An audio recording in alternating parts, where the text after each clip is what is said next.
Muhammadur Rasulullah, Muhammadun Habibullah, Muhammadun Nabiullah, Muhammadun Safiullah.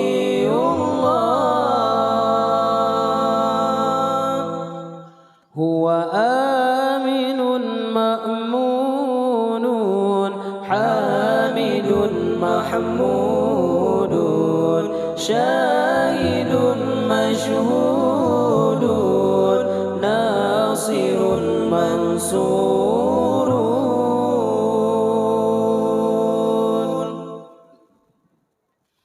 Muhammadun nurun sirajum munir, Muhammadun bashirun munzirun nazir, Muhammadun waliyun qawiyun amin, Muhammadun hafiyun afuun karim, Muhammadun mustafa, Muhammadun mujtaba, Muhammadun muntaqa, Muhammad hadi huda, Muhammadun mustafa, Muhammadun mujtaba, Muhammadun muntaqa, Muhammad hadi huda.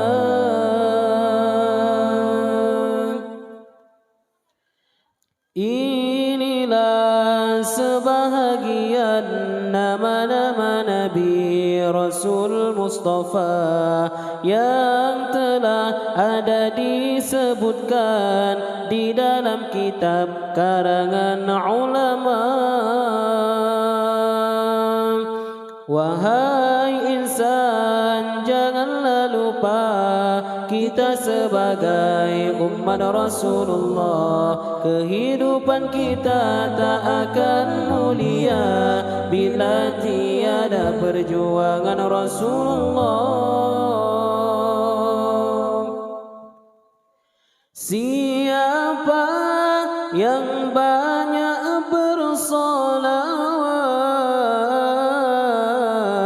ialah orang yang paling dekat bersama Rasulullah di akhirat, selamat mendapatkan syafaat. Berbahagialah kita bila bertemu Nabi, keselamatan kita selalu akan diberi.